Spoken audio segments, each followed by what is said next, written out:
الحمد لله رب العالمين والعاقبة للمتقين والصلاة والسلام على سيد الأنبياء والمرسلين وعلى آله الطيبين وأصحابه الطاهرين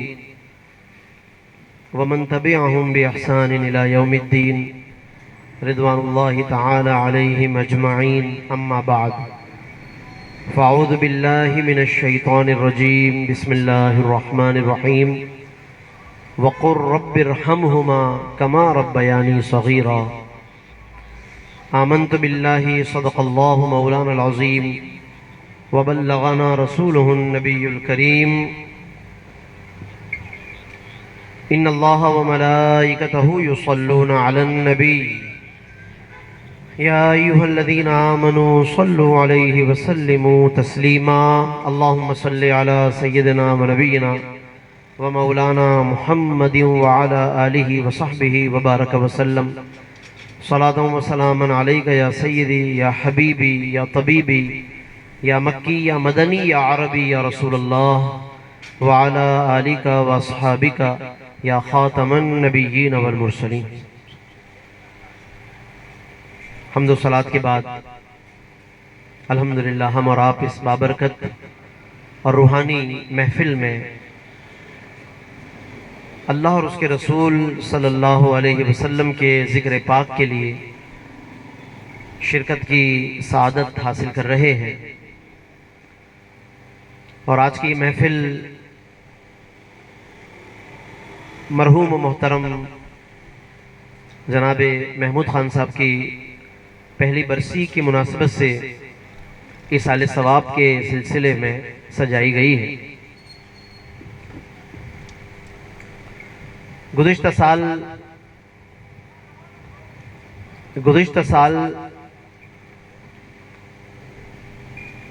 اسی اگست کے مہینے میں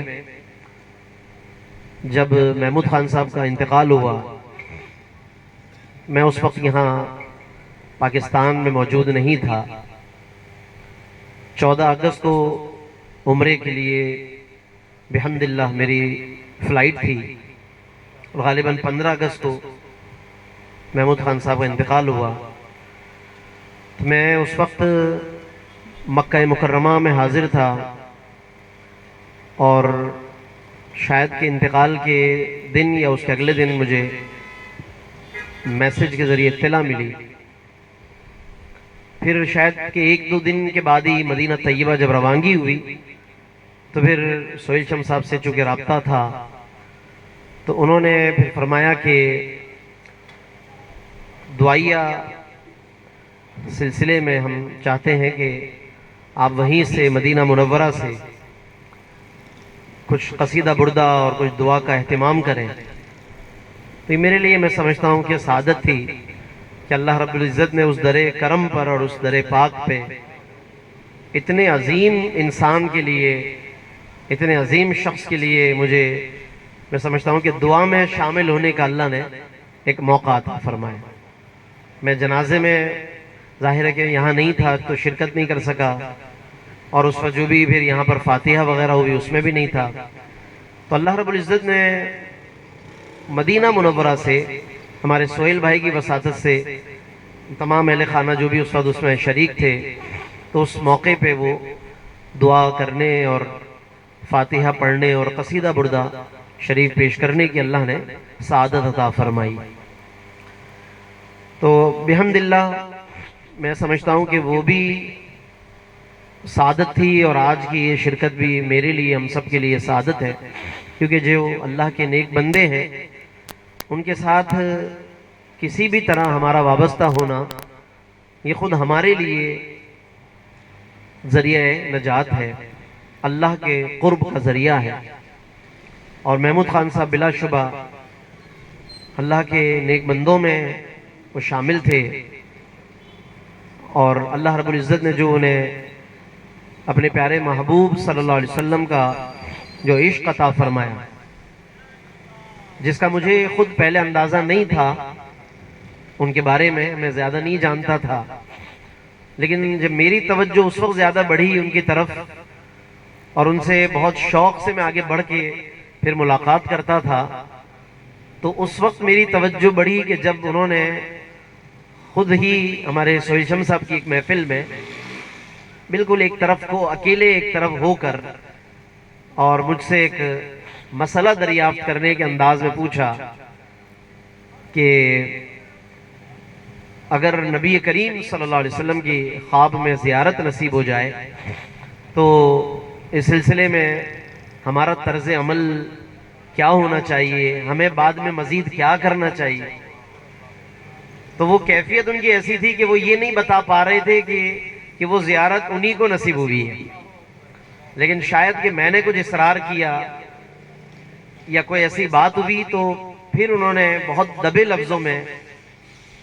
اپنا ذکر کیا اور بتایا کہ بحمداللہ اللہ نے کرم کیا کہ مجھے حضور علیہ السلام کی زیارت نصیب ہوئی ہے۔ تو بہرحال اس پر وہ تھوڑی دیر تک ان سے گفتگو رہی، تو مجھے اندازہ ہوا کہ یہ جو اتنے خاموشی سے سر جھکائے بیٹھے رہتے ہیں اور بہت توجہ سے عقائد عالم صلی اللہ علیہ وسلم کی نعت شریف کو سماعت کرتے ہیں پورے ادب کے ساتھ، تو یہ کیفیت یوں ہی نہیں ہے، اس کے پیچھے اللہ اکبر، کیا وہ شعر ہے؟ سر اٹھائے جو میں جا رہا ہوں جانب خلد، میرے لیے میرے آقا نے بات کی ہوئی ہے۔ اللہ اکبر۔ تو میں اس کے بعد سے بھی مجھے اندازہ ہوا، لیکن یہ اندازہ نہیں تھا کہ اب جب ان کے بارے میں اندازہ ہو گیا ہے تو یہ اتنی جلد دنیا سے مطلب پردہ فرمائیں گے اور کوئی زیادہ مجھے موقع نہیں مل پائے گا، یہ اندازہ بالکل بھی نہیں تھا۔ بہرحال اللہ رب العزت نے انہیں بہت رتبہ عطا کیا، بہت مقام عطا کیا، اور میں ہمیشہ سعادت سمجھتا ہوں، ہر محفل میں حاضری سعادت ہے، یہ بالکل اس میں کوئی شک نہیں ہے، لیکن کچھ خاص ایسے جو اہل اللہ ہیں، اللہ کے نیک بندے ہیں، تو میں سمجھتا ہوں کہ ان کے لیے دعا میں شریک ہونا، ان کے لیے ذکر و اذکار میں آنا، یہ خود ہمارے لیے سعادت کی بات ہے۔ اللہ رب العزت ان کے درجات کو اور بلند فرمائے، اور ان کی رحمتیں یعنی ان کے وسیلے سے جو برکتیں ہیں، رحمتیں ہیں، وہ ان کی اولادوں پر، پورے گھرانے پر اللہ جاری و ساری فرمائے۔ آج کی یہ محفل چونکہ انہی کی یاد میں اور ذکر و اذکار کے لیے، ایصال ثواب کے لیے سجی ہوئی ہے، آج پہلی یعنی سالانہ پہلی محفل ہے یہ، تو 3 آیتیں قرآن مجید کی میں نے منتخب کی ہیں مختلف مقامات سے، ایک آیت مبارکہ یا 2 آیتیں ایک ساتھ وہ ہیں کہ جن کا تعلق والدین سے ہے، والدین کے مقام و مرتبے سے ہے، اور پھر اس کے بعد ایک آیت مبارکہ وہ ہے کہ جس کا تعلق ان کے لیے جب ہم کوئی عمل کرتے ہیں، یا یہ کہ اللہ نے جو انہیں رتبہ عطا کیا ہے تو اس کا فائدہ قیامت کے دن اولاد کو کیا عطا کیا جائے گا، اور اسی کے ضمن میں پھر ایصال ثواب کا جو تصور ہے، اس حوالے سے انشاءاللہ ایک آیت مبارکہ ہے 27ویں پارے سے، اور والدین کے تعلق سے جو آیت ہے وہ 15ویں پارے سے ہے، اور پھر جو تیسری آیت مبارکہ ہے وہ اس ماہ سفر اور ماہ ربیع الاول جو آنے والا ہے اس تعلق سے کچھ 1-2 باتیں ہیں، اس کے تناظر میں 4تھے پارے کی ایک آیت مبارکہ ہے سورہ آل عمران سے۔ تو ماشاءاللہ میرے ساتھ تشریف فرما ہے انتہائی واجب الاحترام، عالمی شہرت یافتہ اور بہت بہترین انداز میں قرآن مجید کی تلاوت کرنے والے جی، اور نمبر 1 قاری القرآن، جو صرف پاکستان میں ہی نہیں بلکہ اور دنیا کے اور بھی ممالک میں سفر کرتے ہیں، قرآن سناتے ہیں، تلاوت کے ذریعے سے محفلوں کو میں سمجھتا ہوں کہ رونق اس کی بڑھاتے ہیں، اور پھر اور بھی یہاں پاکستان کے مختلف شہروں میں۔ آج الحمدللہ ہماری خوش نصیبی ہے کہ ہماری محفل کا آغاز بھی جناب قاری نعمان صاحب کی تلاوت سے ہی ہوا، اور کیو ٹی وی پر ایک خاص طور پر ایک پروگرام جو قاری صاحب نے اور میں نے اور ہمارے رئیس بھائی نے مل کر ایک ریکارڈنگ کروائی، جو ابھی بھی چلتا رہتا ہے، آپ حضرات نے بھی کبھی دیکھا ہو، تو وہ ایک عرصے سے اس کو بار بار ریپیٹ کرتے رہتے ہیں، جب پورے 30 پارے ہو جاتے ہیں پھر اس کو ریپیٹ کرتے ہیں، تو برسوں سے وہ چل رہا ہے سلسلہ ماشاءاللہ۔ تو اس میں روزانہ ایک پاؤ پارے کی تلاوت کی جاتی ہے، قاری صاحب اس میں تلاوت کرتے ہیں، وہ ریکارڈنگ روز آتی ہے کیو ٹی وی پر تقریباً شام کے 6 بجے، اور پھر اس کے بعد اس کے ساتھ ساتھ بلکہ اس کا ترجمہ بھی چل رہا ہوتا ہے، ہمارے جو رئیس بھائی وہاں ہوتے ہیں وہ اس کا ترجمہ کرتے ہیں، اور پھر بحمداللہ اس میں سے جو 15 پارے بعد والے 15 پارے اس کی مجھے تفسیر کرنے کی ایک سعادت ملی، تو ہر 4 دن میں ایک پارہ مکمل ہو جاتا ہے،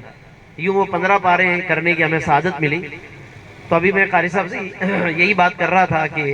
وہ جس انداز سے ہماری وہ ریکارڈنگ ہوئی ہے کہ قرآن پڑھا جاتا ہے، پھر اس کا ترجمہ ہوتا ہے، پھر اس کی تشریح ہوتی ہے،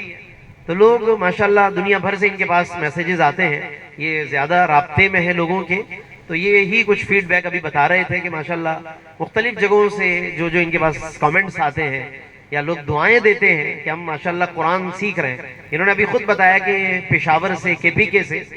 ایک بزرگ خاتون نے بتایا کہ ہم نے آپ کا یہ ترجمہ تفسیر سن کر اس عمر میں ہم نے الحمدللہ تقریباً قرآن سیکھ لیا، یعنی بار بار اس کو وہ سنتی رہتی ہیں، دیکھتی پڑھتی رہتی ہیں، ویسے شاید کہ نہ آتا ہو اتنا پڑھنا دیکھنا یا قرآن کی تفسیر، لیکن وہ بتا رہی تھی قاری صاحب کو، انہوں نے آج مجھے بتایا کہ لوگ اس طرح سے مختلف جگہوں سے بہرحال رابطہ کرتے ہیں، تو الحمدللہ دعا ہے اللہ پاک اس کو کہ وہ ایک سلسلہ چل رہا ہے وہاں پہ، وہ صدقہ جاریہ ہے، اللہ اس کو قبول فرمائے۔ یہاں پر آج بس میرے ذہن میں آیا کہ قاری صاحب موجود ہیں تو پھر ان سے فائدہ اٹھایا جائے، تو میں نے پھر 3 آیتیں منتخب کی، مشورہ کیا، اور ابھی انشاءاللہ وہ ان میں سے ایک آیت کی تلاوت کریں گے، اور پھر میں اس کی کچھ تفسیر تشریح تھوڑی بیان کروں گا، پھر اسی طرح دوسری آیت، پھر تیسری آیت، اسی پر انشاءاللہ پھر محفل اپنے اختتام پر ہوگی، صلاۃ والسلام پھر آخر میں اور دعا ہوگی انشاءاللہ۔ تو قاری صاحب انشاءاللہ قبلہ قاری نعمان نعیمی صاحب دامہ ظلہ پہلی آیت کی تلاوت فرما رہے ہیں۔ اعوذ باللہ من الشیطان الرجیم،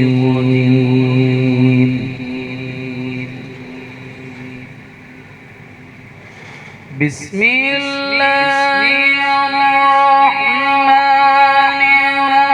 الرحیم، وقضى ربك ألا تعبدوا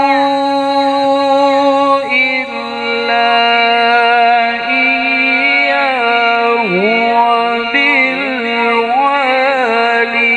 وبالوالدين إحسانا۔ سبحان کیا بات ہے، ماشاءاللہ۔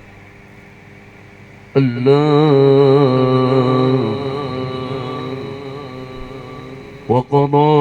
ربك ألا تعبدوا إلا إياه وبالوالدين إحسانا، إما يبلغن عندك الكبر أحدهما أو كلاهما فلا تقل لهما أف ولا تنهرهما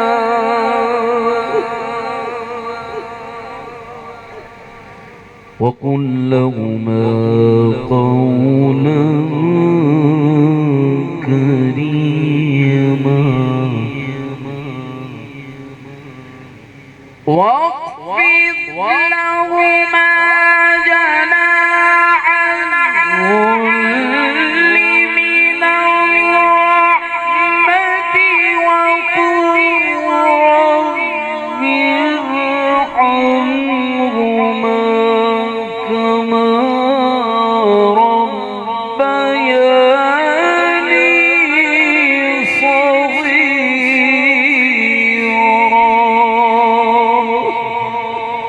صدق الله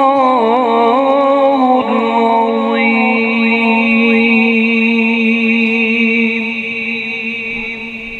ماشاءاللہ ماشاءاللہ، قاری صاحب نے